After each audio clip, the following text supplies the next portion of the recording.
Sige, let's start. Pray tayo.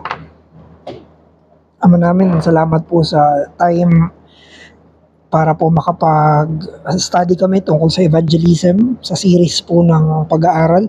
Hinihiling po namin na maging beneficial to sa amin at sa evangelism namin. Hinihiling po namin na maging biyaya to ng equipment sa amin para sa iba't ibang mga encounter namin, especially sa mga sarili namin providential circles. Pero ganun din po sa mga iba pa pong mga tao na ipapatagpo mo sa amin. Hinihiling po namin na tulungan nyo kami sa pag-aaral namin sa pangalan ni Jesus. Amen. Ayan, sige. So lecture, dapat ito yung last week, yung lecture 10. Kaya lang sobrang tagal ng naging discussion namin. Nandito sila Edmond, sila Blessed. Kaya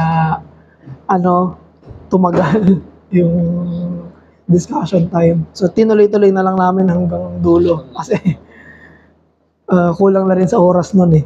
So anyway, yung lecture 9, 10, pareha siyang tungkol sa communication sa evangelism. Kung paano i-communicate yung gospel sa evangelism. Tapos, may mga nadaanan na before. Ito yung mga nadaanan na una yung primary goal ng pag-communicate ng gospel, which is understanding. So, kaya nakalagay doon na sinabi ni Pastor Noel, yung pinaka-human goal natin na achievable sa part natin bilang mga tao na ipaintindi yung gospel dun sa mga makakausap natin. Yun na yung best na pwede natin gawin kasi alam naman natin na after that, yung Diyos yung bahala. Kung mababago yung puso niya, magkakaroon siya ng bagong pag-renew ng isip. Nasa Diyos yun eh. Pero nasa atin naman, yung may part tayo dun sa pag-understand nila nun. Kumbaga may kaya tayong gawin in that sense. So, yun yung primary goal natin. Pero ang end goal natin, hindi lang maintindihan nila, kundi ma-persuade sila. Maanyaya at mapapaniwala sila dun sa gospel. Maganda yung ginamit sa Book of Acts yun, yung sa last time na sinabi dun, naniwala sila dahil sa kung paano sinabi yung gospel. So may part tayo bilang communicator na kung paano natin sasabihin yung gospel sa kanila. In such a way, nagagamitin ng Diyos para sa pagtawag sa kanila sa pagsisisi sa pananampalataya. Kasi alam naman natin na gumagamit yung Diyos ng weakness. Yun yung si Brother PJ. Yung sermon niya last time, kasi pinakinggan ko yung recording eh. Yung sa recording, binanggit ni Brother PJ yung kay Charles Spurgeon. Yung kay Charles Spurgeon na naging Christian siya dahil dun sa isang impromptu na preacher sa Methodist Church. Na 10 lang sila nandun, tapos hindi siya nakapunta sa church dahil may snowstorm. Tapos, yung pinuntahan niya pang church, wala din dun yung preacher dahil sa snowstorm. So, yung isang lalaki dun na member ng Methodist Church, siya pa yung tumayo. So may ginamit siyang verse sa Isaiah. So, paulit-ulit lang siya. Pero ginamit ng Diyos yun para sa salvation ni Charles Spurgeon. Kumbaga may mga ganong times talaga na hindi handa sa fullness ng weakness natin in override ng Diyos yun para gamitin niya sa pagliligtas. Pero, hindi ibig sabihin na palaging ganon. Hindi palaging ganon yung case. Kasi yung mga evangelist, syempre, ang ginagamit din ng Diyos, yung persuasion nila. Yung mga words na ginagamit nila yung pag-communicate sa kanila. So, yun yung dalawang nabanggit. Primary goal is ma-understand. Tapos yung end goal ay ma-persuade sila.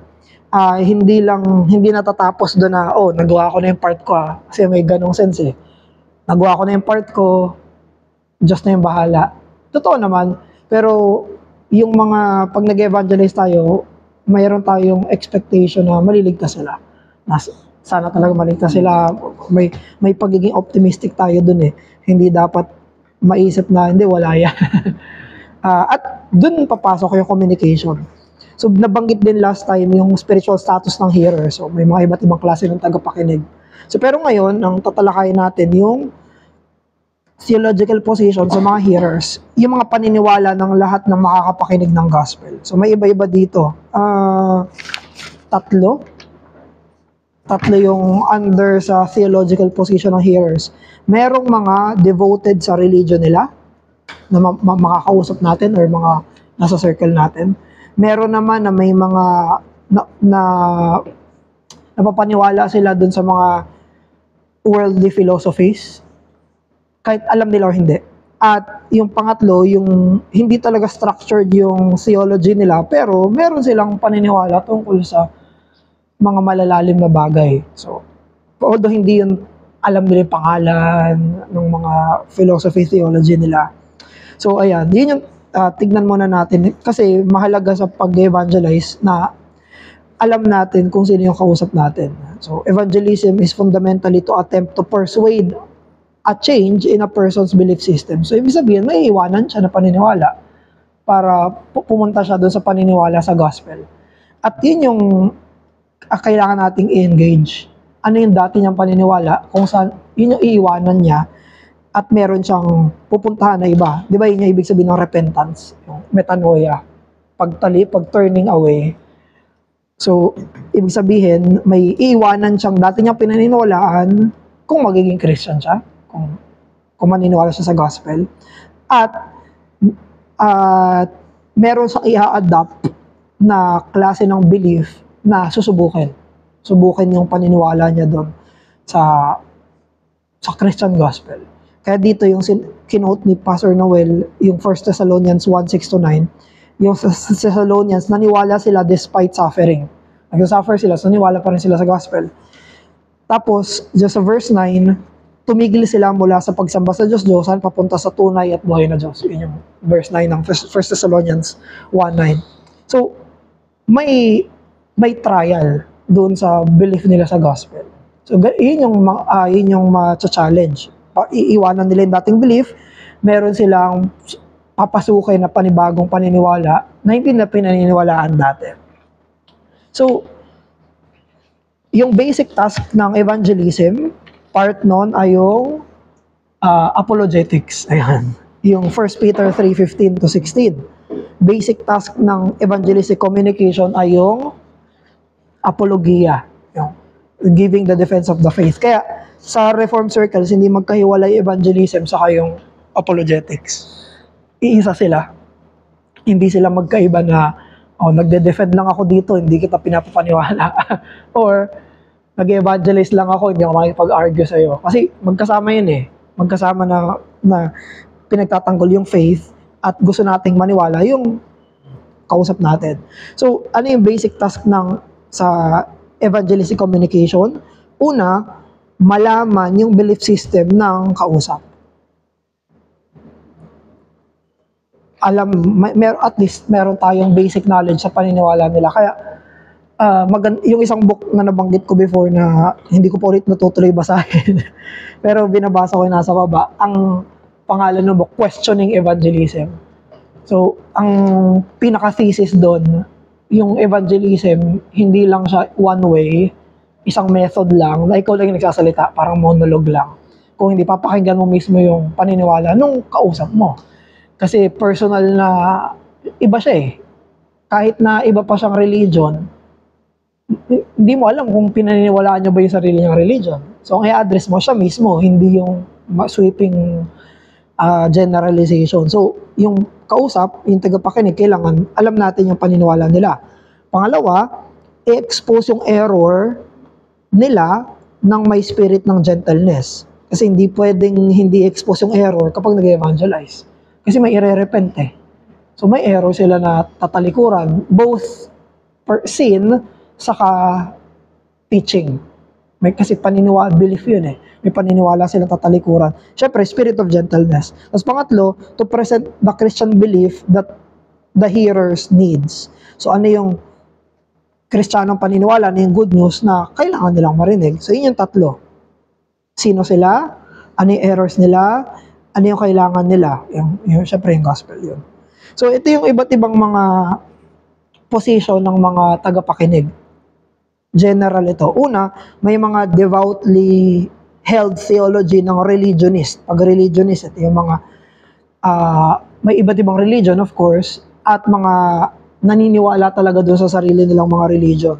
So some hold to their theology with intelligence and commitment as taught by their religion. May mga ganito talaga na alam nila yung tinuturo ng sarili ng religion, informed sila, educated sila dun sa mga sarili nilang positions. Kaya kailangan dito yung apologetics saka polemics. So apologetics, defense of the faith, polemics, refutation ng errors. So dun sa Acts 17:2-4, ang kausap ni Apostle Paul yung mga fellow Jews niya, mga kapwa niya Hudyo. At maganda yung ginawa ni Apostle Paul kasi kilala niya hearers niya. Kapag Hudyo yung kausap niya, ang ginagawa niya, quote siya ng quote ng Old Testament para patunayan na yung faith natin sa Old Testament tungkol yung kay Jesus. Parang gusto nila, kumbaga yung foundation niya, yung ginagamit mismo nung kausap niya na tamang material, which is the Bible mismo. Sa Acts 17 naman, 22-34, ang kausap niya dito, mga philosophers, mga intellectual philosophers who love to argue ideas. So dito, ang way is to seize a point of admitted ignorance and make a presentation that challenges their belief premises. Kapag may mga kausap tayo na parang nakakatakot kausap kasi alam nila yung sinasabi nila, mga gano'n. Actually, hindi dapat tayo matakot sa kanila kasi ang gusto natin, kasi Christian tayo Bible, totoo yung Bible, kahit gaano sila kaalam, futile yung sermon ni Pastor Erdy, yung grounds nila, kung saan nila tinatayo yung mga bahay nila, is sinking sand yun. Maganda yung illustration ni Pastor Erdy dun sa background yung para siyang matibay kasi pit-pit na sand siya, pero totoo nun, hindi yung tatagal. Ganun yung mga kausap natin. So, ang personal ko na take doon, kapag may mga kausap tayong ganun, wag tayong matakot at masindak, yun yung word, masindak. Dahil yung Christian faith ay totoo. Pero hindi tayo, mas makikita natin yung consistency nila kapag nagtanong na lang tayo. Wala tayong dapat patunayan or itanong lang natin. Kaya pag may mga paniniwala silang talagang strong yung opinion nila, bakit mo pinaniwalaan yan? Paano mo nalaman yan? Tapos, kumbaga, i-dadaysik lang natin paniniwala nila. Yun lang. Hindi naman kailangan na one shot na kailangan may isa ka sasabihin, talo na sila or what. Hindi ganun Mic drop. Oo. May mga times na ganun, pero ang gusto nating ipakita sa kanila is hindi mag-i-stand yung belief nila sa reality at sa truth na sinasabi ng scripture. Kahit gaano pa katalino or kabihasa sila sa pagde-debate, kailangan mo lang maintindihan yung sinasabi nila. Bakit mo sinasabi yan? Paano mo nalaman yan? Bakit mo pinaniwalaan yan? Ano yung evidence na yun? Yung evidence na yun, bakit mo pinaniwalaan yun? Magkukot sila ng tao. Paano niya nalaman yun? Kumbaga, maging curious lang tayo dun sa sarili nilang position. So, yun yung isa, i-challenge natin at sooner or later, hindi sila masasagot. Sooner or later, hindi masasagot. Paano kapag namatay na yung tao? Paano kapag namatay na yung tao? Bakit para saan pa yung mga ginagawa nating kabutihan?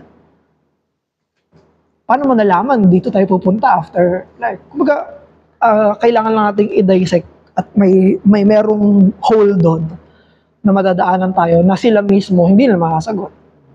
In which yung Bible, may sagot siya sa pinaka-importanting mga questions. Tapos pwede rin, sabi ni Pastor Noel dito, na gamitin natin yung sarili nilang materials para ipakita yung error ng mga religion nila. Sa mga INC, gamitin natin yung mga sources nila. Sila Manalo, bakit sabi ni Manalo ganito? Sa dating daan, bakit sabi ni Soriano ganito? So, maganda yun na point.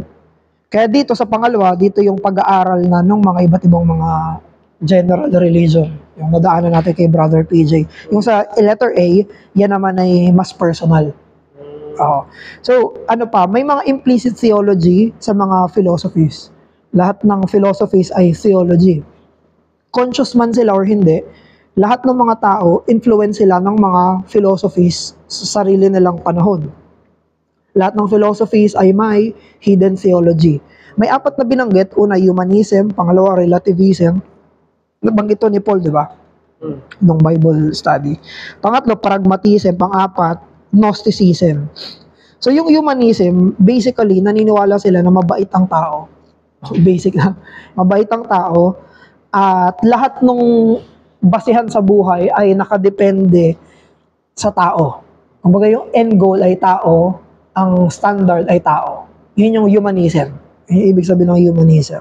So, pag nag-evangelize tayo sa mga ganitong klase ng tao, ang thrust ay syempre hindi sa tao lang nag-e-end, kundi yung claim ng Diyos. Merong mga karapatan yung Diyos. Ano yung karapatan ng Diyos? Ano yung pagmamayari niya? Ano yung claim niya? Doon ihikot. Kasi sila hanggang tao lang sila eh. I-extend natin yon. Maganda naman yon na may mga consideration sa tao kasi second greatest commandment yun, love neighbor. Pero may primary, yung Diyos muna bago yung tao. Ganon din, pag may mga ganito ang kausap, ang mas i-emphasize ay yung fallenness at depravity ng tao. People are not as good as they think. And hindi mabuti yung tao ng kaysa sa inaakala nila, yung faith in humanity restored, ayan. So, ang thrust is hindi mabuti yung tao at may karapatan yung Diyos. Yung discourses sa kanila, dapat magpakita ng visible evidences ng human depravity while minemaintain na may providential care at common grace yung Diyos sa mga tao. Kasi kapag kausap natin sila, ang sasabihin nila, bakit ganito, may mga kabutihan naman na ganito, common grace. Galing sa Diyos lahat ng mga yon. Lahat ng mga pagtulong nila, pakikipagkapwa-tao nila, sa Diyos galing lahat yon. So yun yung ipupush natin. While at the same time, ipapakita natin na lumalayo yung tao sa Diyos. So sa mga humanist yan. Pangalawa, yung relativist naman. Ito naman yung mga nagde-deny ng absolute truth claims. Yung mga wording na para sa akin, walang opinion na mali, ayan, or mga hindi mo pwedeng sabihin yan sa akin kasi totoo yan para sa'yo, pero hindi yan totoo para sa akin. Yun yung mga word subjective na claims ng relativists. So, ang ibig sabihin nun, okay lang sa kanila magkaroon ng religion, pero sa'yo lang yan. Ganun yung common na paniniwala. May mga member akong napakinggan na nagsasabi na family member nila, sinasabihan sila ng ganun. Na, okay, tanggap naman namin na Christian ka, pero wag mo na ipilit sa amin. Mga ganun na, ganong klase ng mga sense. Relativist yun. Kumbaga, yan, sa'yo, totoo yan, pero sa'yo lang. Ibig sabihin, yung religion ay nasa private sphere lang, at ma-evaluate lang siya through private good. Kapag may magandang nangyari sa'yo, edi okay sa'yo yan. So, ang appeal nila, not all these people could be wrong. So, yun ang appeal nila na iba-iba tayo, tapos lahat naman tayo nagiging okay. Therefore, lahat ng iba-iba paniniwala natin ay tama sa kanya-kanya nating mga paraan. Yun yung relativist. So, paano naman natin i-address yun ng mga evangelistic thrust? Claims pa rin ng Diyos. Claims ng truth ng Diyos. Kiniklaim ng Diyos na siya yung katotohanan at walang ibang katotohanan maliban sa Kanya. Na against sa Kanya. Lahat ng lumalaban na katotohanan sa katotohanan ng Diyos ay tinatawag na falsehood. 9th commandment. You shall not bear false witness. Kung ano yung katotohanan, dahil totoo yung Diyos. At lahat ng laban doon ay hindi katotohanan. Tapos, ipapakita rin natin sa kanila yung Romans chapter 1 kung saan ina-attempt ng mga tao na isuppress yung truth. Mas gusto ng mga tao yung kasinungalingan kaysa sa katotohanan. Marami examples na pwede tayo ibigay doon. Kailangan mo nating i-demonstrate na nakadepende tayo sa mga truth claims sa lahat ng area sa buhay natin. Hindi sila mabubuhay sa ganitong mundo. Hindi sila mabubuhay sa mundo na may kanya-kanyang katotohanan. Sumasakay pa rin sila ng jeep. Lalakad sa lupa. Lalakad sila sa lupa. Pag sakay nila ng jeep, naniniwala. Meron silang objective na paniniwala, dadalhin sila doon. Pag nagbayad sila, tatanggapin yung bayad nila. Kasi may objective na paniniwalaan. Pagising mo sa umaga, alam mong hindi ka lulutang kasi objective, may gravity. So, sa araw-araw na pamumuhay, nakaasa tayo sa consistency. Ang ibig sabihin ng consistency, truth. Pag consistent, katotohanan yan. Hindi sila pwedeng mabuhay sa ganitong mundo na subjective lahat. Na pagpasok mo sa eskwelahan, bakit 75 yung grade ko? Bakit mo sinabing mali yung sagot ko? Totoo to para sa akin. So, hindi ganon. Para sa akin, mataas yung sweldo ko. Bakit ganito lang binigay sa akin sweldo? So, hindi. Kasi merong objective na labas sa lahat ng mga na iniisip natin. So, hindi niya ipapakita natin sa kanila, hindi sila, sa araw-araw na buhay nila, hindi sila subjective. Nag-a-adjust sila sa mga objective truth na ginagawa. At ibig sabihin nun, sa usapin ng religion, ganun din. May objective na katotohanan ng Diyos na hindi pwedeng sabihin, nasa Kanya lang yan. Yung math, sa'yo lang yan eh. Hindi pwedeng yung Philippine peso, sa'yo lang yan. Gusto ko, pambili ko bato. Hindi pwede yun. Kasi hindi ganun mabuhay yung mga relativist. Hindi sila ganun mabuhay. So, ibig sabihin, matcha-challenge sila nun. Mga pragmatist naman, what works must be good. Kung ano yung gumagana, yun yung tama, yun yung mabuti. Kaya lahat ng mga bagay, minimeasure nila in the sense of success, saka effectiveness. Dito papasok yung mga how-to gospels. So, dito naman, kasi kung ano yung effective ko, yun yung tama. Pero dito, ang kailangan nating ibanggitin ay yung sino yung nagsasabi kung ano yung tama at mali. Whether, quote-unquote, successful man yun o hindi. Effective man yun o hindi. Ganon din, human violation of the law. Yung pagbali natin sa batas ng Diyos. So, pwede tayo magbigay ng mga tragic consequences sa pag-apply ng pragmatism sa usapin ng morality. Marami yan.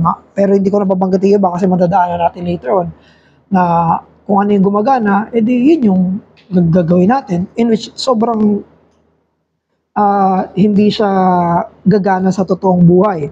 So, basahin ko yung sabi ni Michael Horton.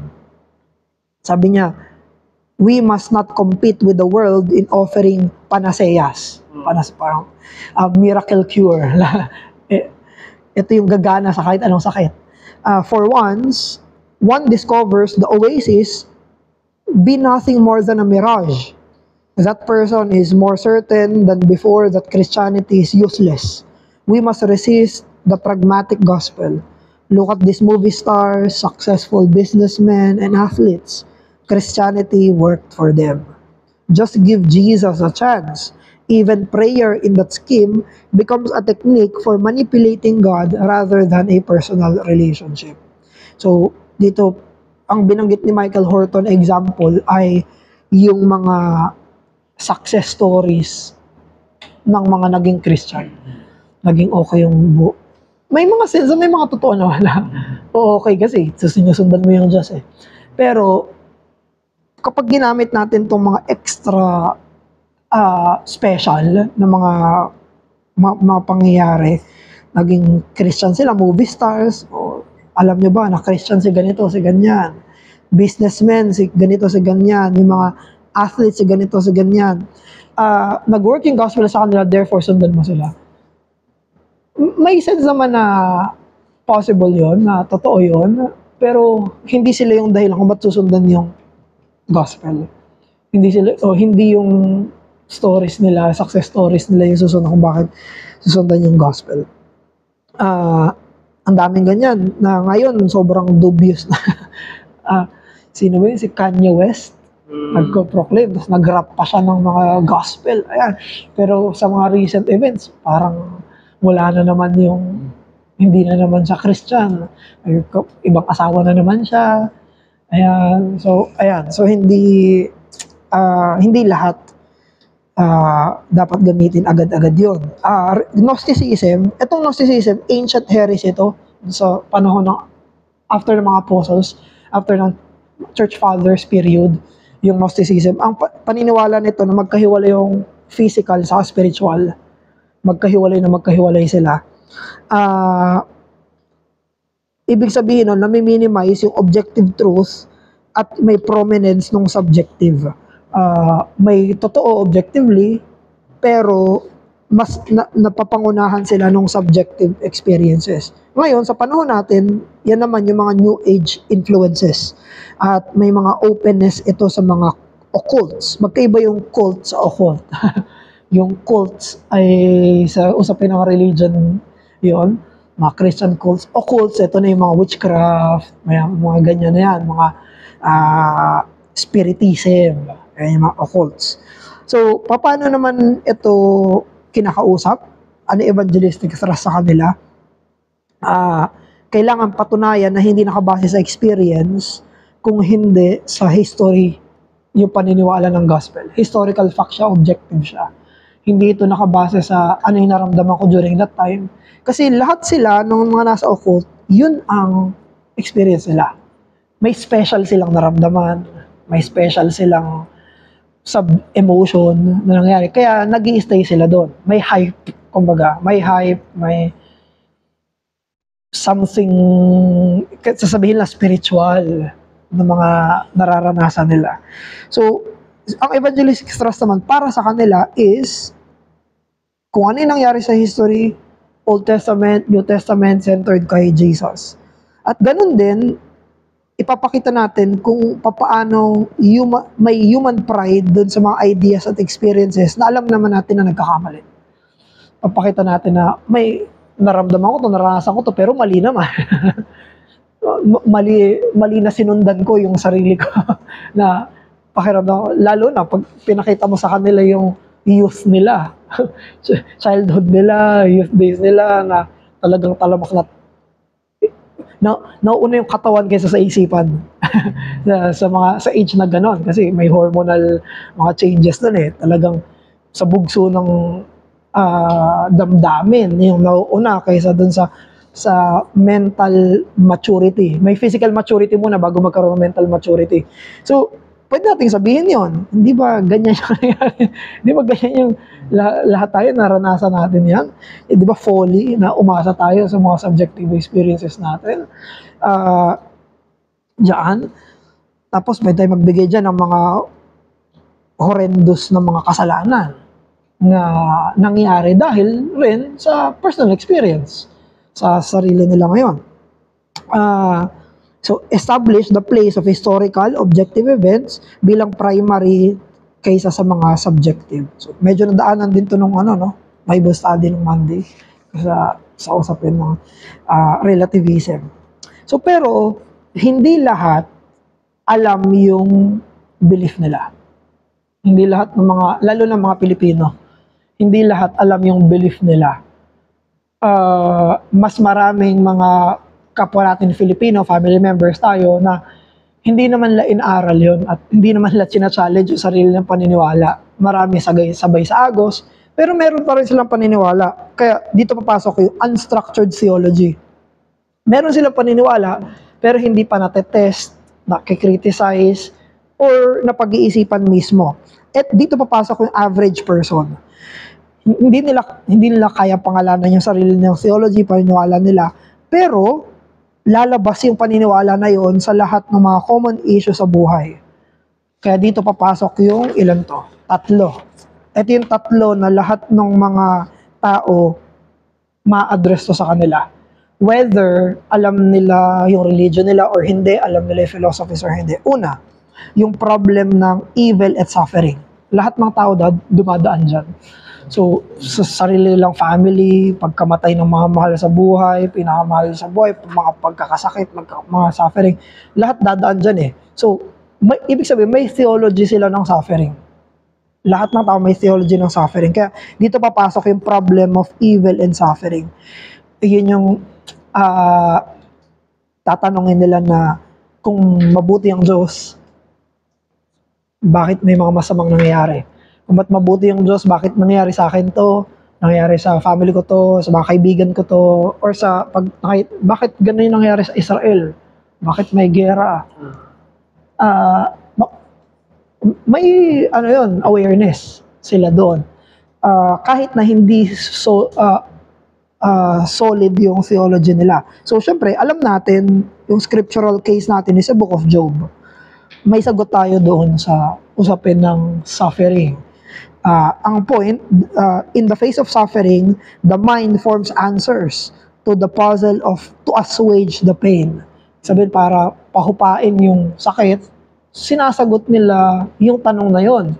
At, ibig sabihin, may kanya-kanya silang paniniwala. Yung makausap natin. Pwedeng sabihin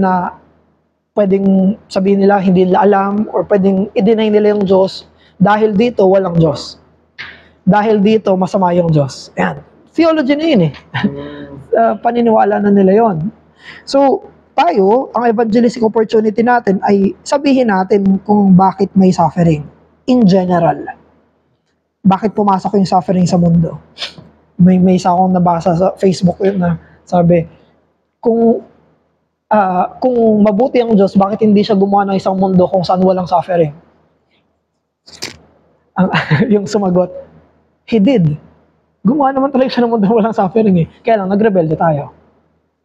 So meron tayong answer dito sa problem ng evil at suffering. At alam din natin yung answer doon sa problem na yon. Doon papasok yung gospel. Kaya dumating si Jesus. Dumating si Jesus para alisin yung kasalanan.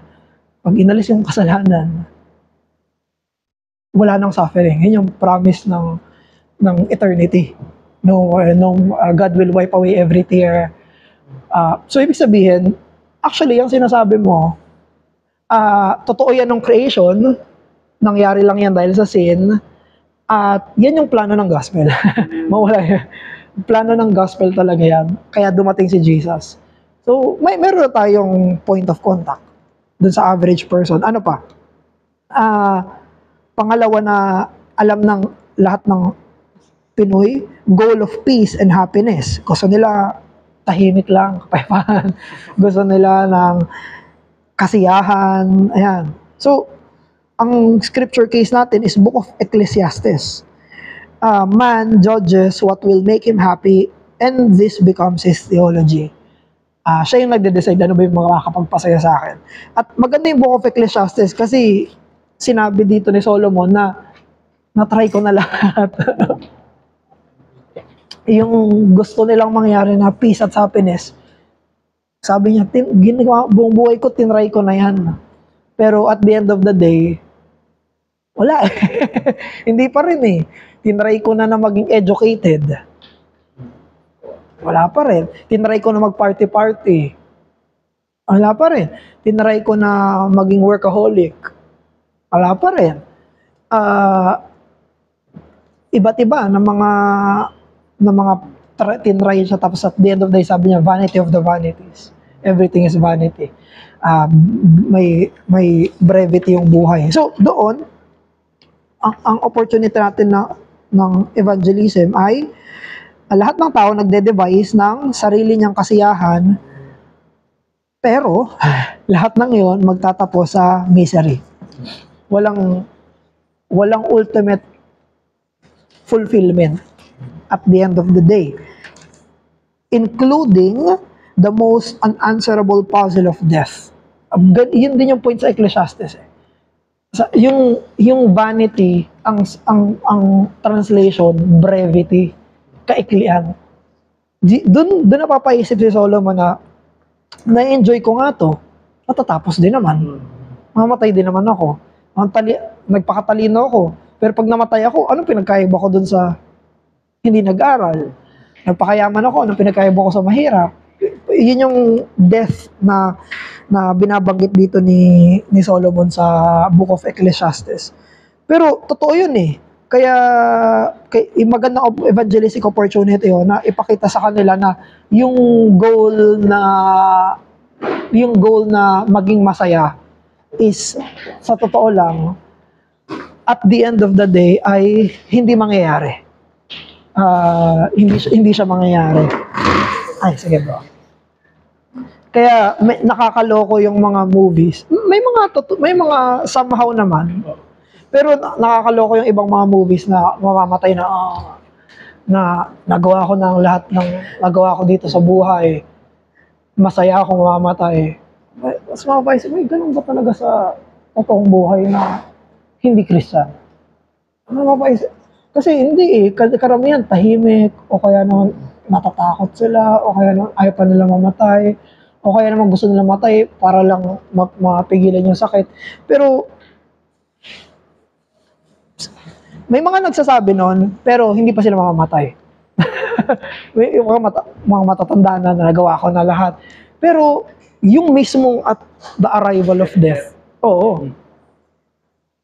Mga Christian lang may sermon si Deacon Marlon nun eh. Yung mga last words ng mga non-Christians, saka last words ng mga Christians. Pwede nating i-insist yun sa kanila. Sa usapin na yun na happiness and peace. Totoo bang may happiness and peace?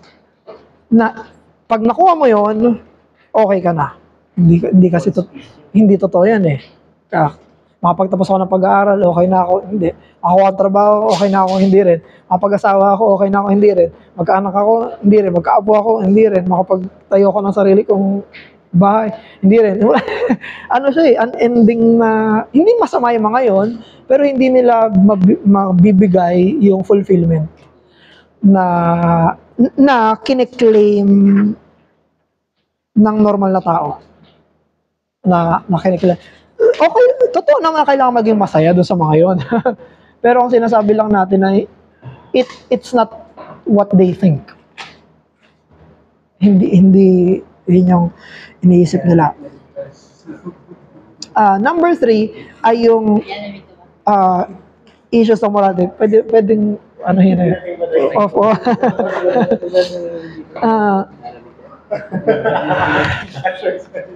Yung pangatlo naman na average issues ng morality and ethics. Ito naman, kung ano yung moral at hindi moral. May masasabi dito kahit average na Filipino. Ano yung tama at sa mali? Siyempre, yung case natin, 10 Commandments. Summary yun ng ng morality. Book of Proverbs. Ayan. When forced to judge between right and wrong, man naturally reaches out to his moral standard. May moral standard sila. Palagi. Hindi pwedeng wala. Kahit yung relativist na binabanggit natin kanina, mapapasagot yan. Okay lang ba na suntukin ko yung baby? Masasagot sila, hindi. Bakit hindi? Bakit hindi ko pwedeng okay lang ba na kunin ko yung wallet mo ngayon? Bakit hindi? Bakit hindi pwede? So, lahat, mapasagot sila, mapapaisip sila. Meron silang binabalikan kung bakit siya tama at bakit siya mali. Evangelistic opportunity sa atin yon kasi yung standard nila pwedeng maging common ground na pag-usapan natin. Na sasabihin natin na may absolute standard. Hindi ito nakabase lang sa akin or sa iyo. Kung paano hindi ayaw mo ng pagnanakaw, ayaw ko rin ng pagnanakaw kasi ayaw ng Diyos ng pagnanakaw. Meron tayong sinasandalan. So, minsan nag-deviate tayo doon, pero alam natin yung may conscience tayo, saka meron tayong sense of the divine na nasa isip natin. So, opportunity yon na beyond human standards, yung morality natin. Lahat ng bansa, nakabase sila sa commands ng Diyos. Lahat ng mga batas nila kung bakit pwede itong gawin, hindi ito pwedeng gawin. Dahil nakabase sila sa batas ng Diyos. So, ito yung, this standard will show us our violations beyond specific cases of ethics. Now, so, nabanggit na natin yung mga cases ng hearers, theological positions nila. Ngayon naman, yung culture. May tinatawag tayong cultural conditioning ng mga hearers. Yung, etong kinabibilangan natin na kultura, may effect yun sa atin. At part yun ng i-address natin bilang mga Christians. Kaya yung best talaga na missionary ay yung sa sarili mong kultura. Although hindi naman masama na mag-evangelize ka sa ibang cultures, pero mag-a-adjust ka pa. Kasi may ano ka pa mag-aaral ka. Kaya yung mga taga-ibang bansa na pupunta dito, nag-aaral mag-Tagalog. Kasi kailangan nilang, hindi pwedeng i-bypass nila yung culture. Oo, nag-aano sila, nagbigla, kamusta kayo? Yeah. So, pero ano yung, i-define natin yung culture. Ano yung culture? Culture is an integrated system of beliefs, or of values, of customs, and of institutions which expresses these beliefs, values, and customs, which binds a society together, gives it a sense of dignity, identity, security, and continuity. Ito na yung kinasanayan talaga. Siyempre, may underlying belief yun, pero ito na yung mga ginagawa natin sa kanya-kanya natin ng mga kinalakhan. So, bilang mga Kristiyano, ano yung mga stance natin sa culture? Una, may discretion tayo. Ginagalang natin yung culture. Pangalawa, meron knowledge. Kailangan na kilala natin yung culture ng kinakausap natin. Pangatlo, alam din natin na sa usapin ng culture, may mga sinful doon tayo magiging counterculture. Doon tayo maninindigan sa salita ng Diyos. So, sa usapin ng discretion, a consciousness of the norms of the culture, ani acceptable, ani offensive, and deliberate effort to please and not offend unnecessarily. So, hindi offensive for the sake of being offensive. Maganda yung 1 Corinthians 9, ito yung sinabi ni Paul na, to the Jews, I become a Jew, to the Gentile, I become a Gentile. Kumaga, nag-a-adjust siya. Hindi niya pinagpipilitan na kung ano yung kultura niya sa iba. Nagbabago siya. Nag-a-adjust siya mismo sa mga kausap niya. So beware, some pride themselves in their boldness to breach culture, which is really, ang katotohanan nun, it lacks discretion. Yun ang katotohanan doon, hindi sabihin na Christian kami, walang culture, kung ano yung totoo, ito yung totoo. May katotohanan naman doon, pero walang cultureless na Christian, walang cultureless na mga tao. So, may discretion doon. May mga offensive sa ibang tao na hindi mo sasabihin, culturally speaking. Kung sa ibang bansa, tawag nila sa magulang nila, first name, hey, Linda. Tawagin kayo na, hey, Merlin. Hey, Josie. Sinampiga ka nun. Unnecessary, hindi, kasi mayroon tayong sarili natin na culture na kinabibilangan na hindi mo tatawagin by first name nakatanda sa'yo. Pero magaganda yung kaya maganda i-dissect rin yung culture kasi lahat ng yun, mga cultures, meron ding mga biblical basis. Yung mga ganyan, ano yan, commandment number 5 yan, honor your father and mother. Ibig sabihin, yung mga elderly. Igagalang mo, may kanya-kanyang, sa iba nagbabaw, tayo nagmamano po. May mga extension ng truth. So, kaya igagalang natin din yung mga cultural stance na yun. Kaya hindi ibig sabihin na binibreach kagad natin lahat na parang ang gusto natin mangyari cultureless Christianity. Hindi totoo yun. Walang ganun. May iba't ibang pamamaraan kung paano sinusunod yung or ina-express yung truth sa kanya-kanyang mga culture. So, yun yung una, discretion. Tayo, Pilipino, ang kinagandahan, nasa Pilipinas tayo, alam natin. Kumbaga, subconscious na tayo eh. Hindi na natin kailangang mag-adjust ng malaki kasi alam na natin yung mga kausap natin ng mga kapwa natin Pilipino in the sense ng culture. Pangalawa, knowledge. Kailangan alam natin kung sino yung kinakausap natin. Dito sa Titus 1, ito yung sinabi ni Apostle Paul, the Cretans are always liars, wild beasts. Sabi niya, like your own prophet told you. So dito may general notion, general knowledge kung ano yung kasalanan ng culture na yon. May general knowledge. So knowing as much of culture that will make the gospel most meaningful to the people. Sa mga Pilipino, ano yung mga mas hayag na mga kasalanan? Yun yung pag-uusapan natin bilang mga Pilipino. As a generation, nangyari ngayon, yung mga cohabitation, talamak na ngayon yan. Disrespect sa parents, talamak na ngayon yan. So, may mga ma-address tayo kasi andito tayo sa Pilipinas eh. Iba yung alam natin ng mga nangyayari mismo dito sa bansa natin. So, knowing humbly the influence of our own culture, ito maganda, upon ourselves also, and understand our own need to reform.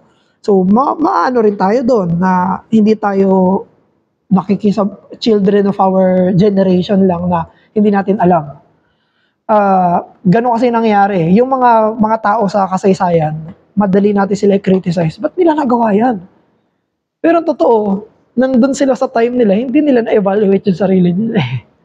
So tayo rin, may mga ganun tayo ngayon sa time natin na hindi pa natin na-evaluate. Kaya maganda i-evaluate natin. Kaya pag may mga nagsabi, mga Pilipino, ganito sila, pwede natin pakinggan yun. Talaga ba ganito talaga? Pwede yun yung pwede natin point of contact na pwede natin i-address bilang mga kapwa Pilipino. Tapos counterculture din tayo. Ito yung do not pattern yourself according do not live according to the patterns of this world. Do not be conformed to the pattern of this world. Instead, renew your mind. Ayan yung Romans chapter 12 verse 2.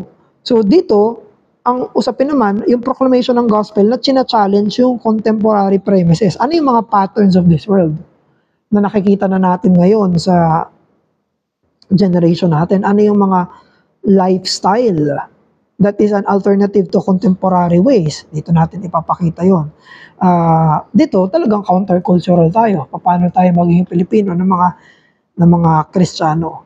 Tapos consideration for communication. Ito yung mental mechanism of the hearers. Para ma-communicate natin effectively yung gospel, kailangan naintindihan natin kung paano mag-isip yung ibang tao.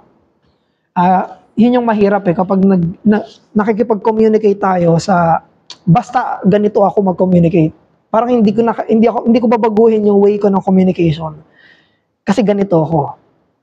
Hindi to kasi mag-a-adjust tayo bilang mga nagsasalita, bilang mga gusto nating maabot sila. May iba't ibang mga klase ng hearers na kinakausap natin. So may dalawang binigay dito si Pastor Noel. Na naka-base din sa biblical model kung paanong si Paul nagbabago-bago rin siya ng methods. Kasi kunyari, kausap niya farmer sa Lystra. Iba napakasimple nung explanation niya. Nung kausap niya yung mga intellectuals na philosophers sa Athens, napakalalim na ng argumentation niya. So, hindi siya isa lang, so, bahala na kayong makinig. Hindi siya ganon. Talagang may mga methodology siya ng communication base sa tagapakinig niya. So, una, may dalawang klase ng tao. Una, sila ng mga concrete thinkers. Yung mga concrete thinkers, nakapag-isip sila visually through concrete impressions.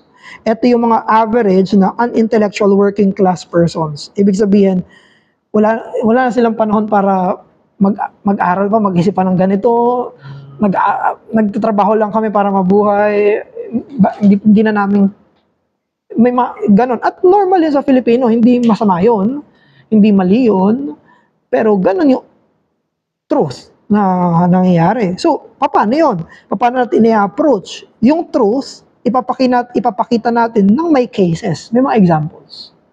Doon sila makaka-relate, doon sila makakapakinig.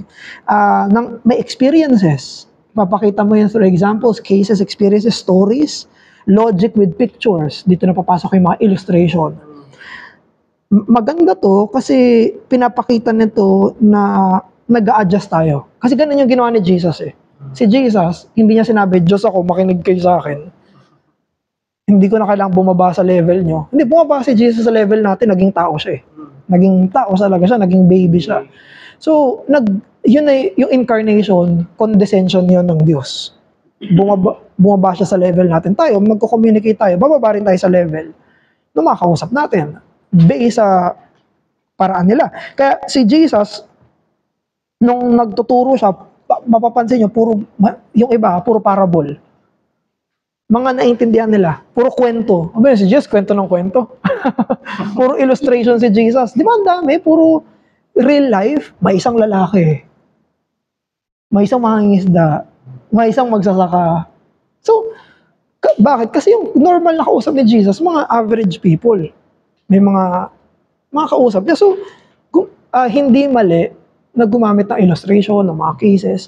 Pero, para maging sasakyan siya ng truth.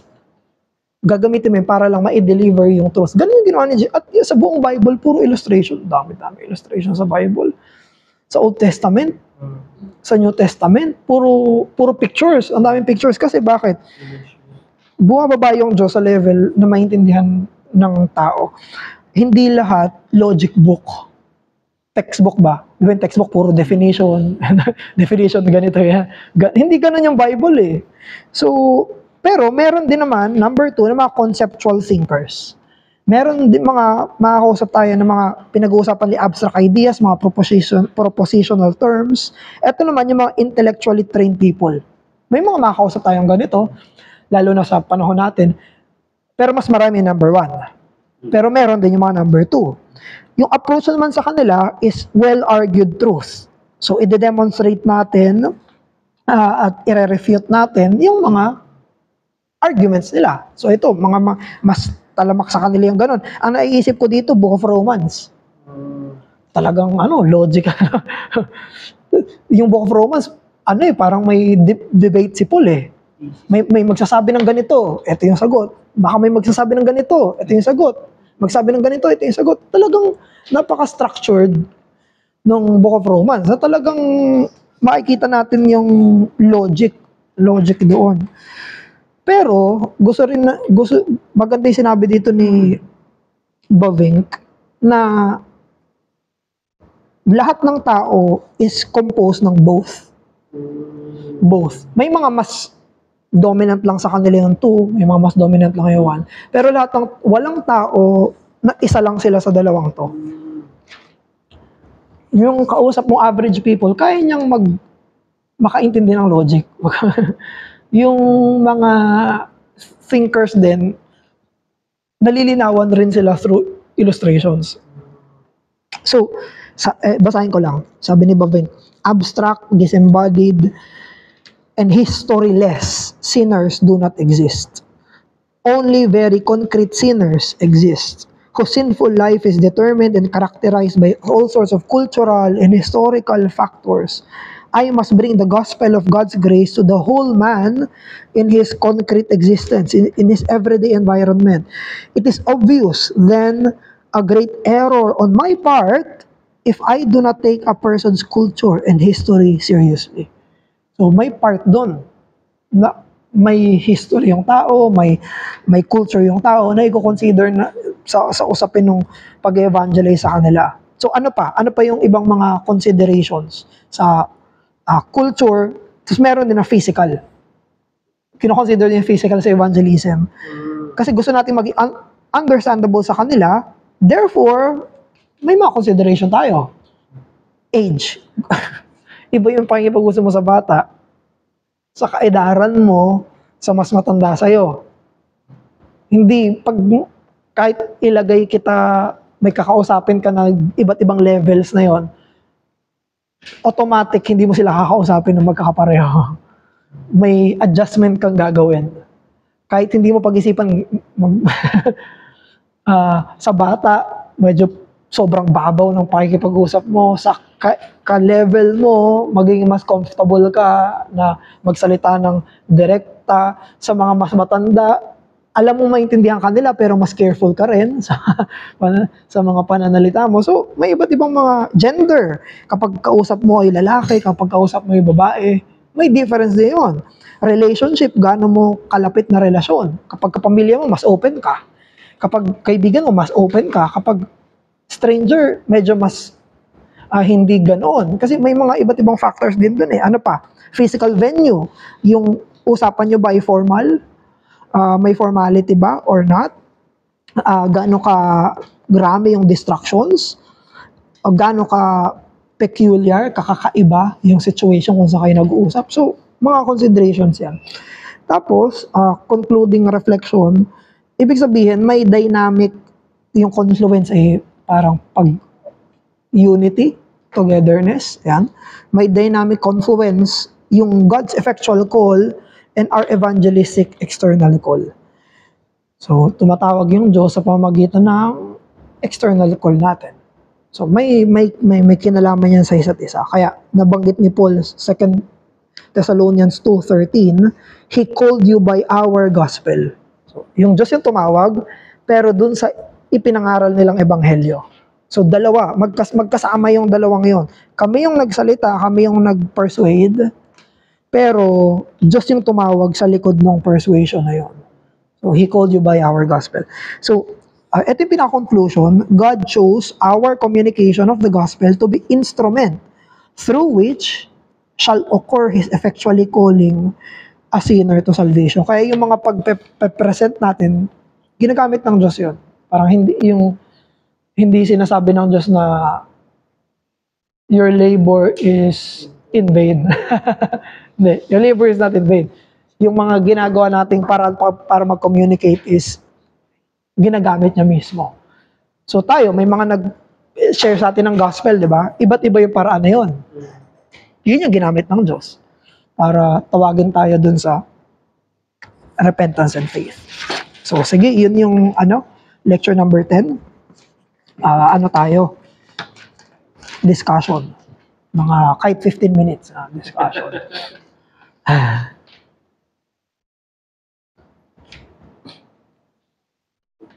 lang daw. Sige. Question or mga tinapay. Hey bro. Okay, hindi ko malam mo na kunin ko kasi kaya na pa kami nagpapandasal eh. May lasa naman daw. More of reflection kasi rather than question. Ay, may question pala, may nasulat. Dami, no? Pero natuwa lang po kasi siguro yung lalo na sa conclusion na nakikita ko siyang means of grace eh. And looking back nga po, kasi hindi ko masasabing walang perfect quote-unquote na parang gospel presentation na personal hinayag sa akin. Although I could remember by the grace of God na kahit bata pa ako, shinare na ng parents ko yun. Because of the Bible stories, ganyan. Although may parang mini altar call kasi personal altar pero call siya. siya. Pero sila nag-share sa'yo? Opo. Tas, hindi mo siya parang pwedeng sabihin na, ay, hindi to ginamit ng Diyos eh. Na, in the same way na ginagamit ng Diyos yung pangangaral ng salita ng Diyos pag Lord's Day, ganyan, nakikita ko siyang ganun eh, na papakinabangan siya ng mga tatawagin ng Panginoon Diyos. At totoo yung nasa Romans 10 na faith comes through the hearing and hearing of the word. Hindi mo pwedeng i-discount na. Kasi nga, yung sasabihin na, ay, mag-testimony ka lang, good testimony ka lang, okay na yun. Parang ganun. Hindi eh. May need. You use yung good works mo or yung good testimony mo, yung good name mo as a avenue or use your influence as an avenue to present and introduce them the gospel. Pero hindi mo pwedeng sabihin na naging Christian dahil nakita ka lang niya na tinignan lang nila yung buhay mo tapos naging Christian na agad. Hindi eh, makakarinig pa rin sila ng salita ng Diyos. Tapos parang naalala ko lang na may sinabi si Brother Eze tungkol sa gospel na or kahit yung word ni God, yung scripture, na parang parang beggars tayo or parang bata. Baby talk, yun pala yung sabi niya, baby talk. Na it's as if, quote-unquote, nagbe-baby talk si God to us so that we would understand Him, we would see Him for who He is. Na mapalad tayo, na nakikita natin siya, na naintindihan natin siya. Kasi pinag-usapan natin yung mga worldviews ng mga ng mga iba eh. And minsan tayo yung iba yung condescending natin sa kanila eh. Talagang binababa. Mababa ka, hindi mo alam daw, parang gano'n. Parang parang may moral may moral high ground ka na mas magaling ako sa'yo, kaya makinig ka dapat.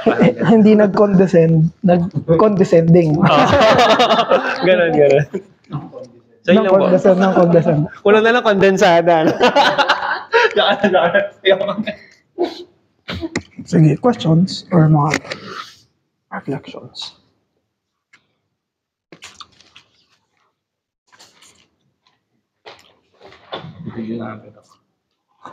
Yung next sa lecture 11, ano naman yan? Iba na. Social compassion na. Yung kinalaman ng evangelism sa masasabi natin na social compassion. So, yun yung mamaya. So, okay, maya guys.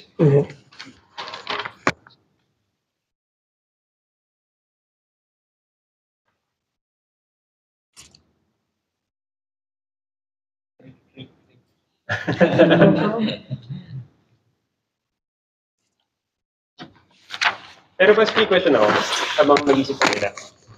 Yung lumalabas parang homiletics po ito no? Yung considering how to communicate, ganyan. Tapos ano pala no? Yung applicable sa homiletics.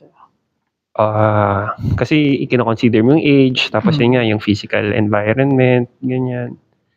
Tapos parang naisip ko kasi yung how people or how we do evangelism is may meron kang truth na pinanghahawakan, ba't mo siya ginagawa? Parang may reason bakit ba tayo sample yung street evangelism, bakit ganon?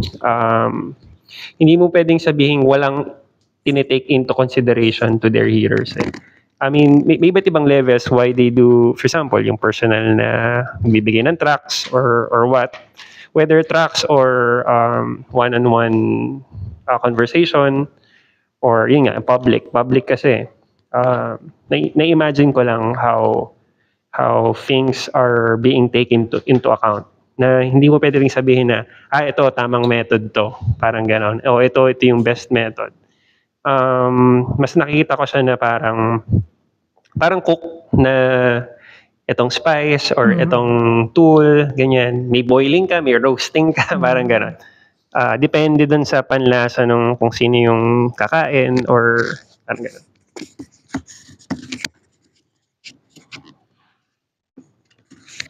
Tama yun. Parang may kinalaman siya sa homiletics talaga. Kung paano i-deliver yung truth ng gospel based dun sa mga makikinig. May rin kasi magkabila ang error eh. Yung isa, nakadepende na yung message doon sa makikinig na kahit pleasing na to the ears. Yun yung error na extension. Itching ears. Binabago na yung gospel, binabago na yung message. Yun yung kabila. So yung kabilang side naman na walang consideration sa tagapakinig. Talagang wala akong pakialam sa situation niya. Basta. So, yun yung dalawang error. Kasi isa, itching ears. Kasi yung kabila naman, lack of consideration sa specific hearers. Kaya dito papasok yung nabanggit mo na same truth, biblical truth, pero alam mo yung pinanggagalingan ng mga nakikinig. So, dun hindi mo babaguhin yung message, pero yung way ng pag-deliver ng message is considerate sa kanila. Ganon si Paul. Farmers yung kausap niya, isang message, pero iba yung pag-deliver niya. Intellectuals, Yun yung message, pero yung pag-deliver niya, mas akma. So, kaya may ano yun, tama yun.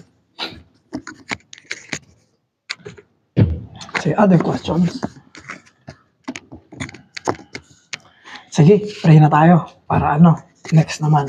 Ama namin, maraming salamat po sa last lecture sa communication and the gospel. Inihiling po namin na dun sa mga napag-aralan namin before at ngayon ay gamitin niyo po ito para matutunan namin na kaming mga nagko-communicate may adjustment din kaming gagawin para po mas better na ma-persuade yung mga kausap namin. Hindi po namin sinasabi na sovereign kayo, tumasa kami sa iyo na wala po kaming ginagawa na adjustment at betterment sa way ng communication namin. Dahil alam po namin na gagamitin nyo yung mga pamamaraan namin, in-equip nyo kami kung paano namin dapat sabihin yung ebanghelyo. Dahil maganda yung ebanghelyo, yung paraan namin ay dapat worthy nung mismong maganda at mabigat na ebanghelyong dala-dala namin. Maraming salamat po Diyos sa pangalan ni Jesus. Amen. 5 minutes? 5 minutes lang. Ay, hindi mabukit naman. Ay, Okay lang yan. I-ano natin.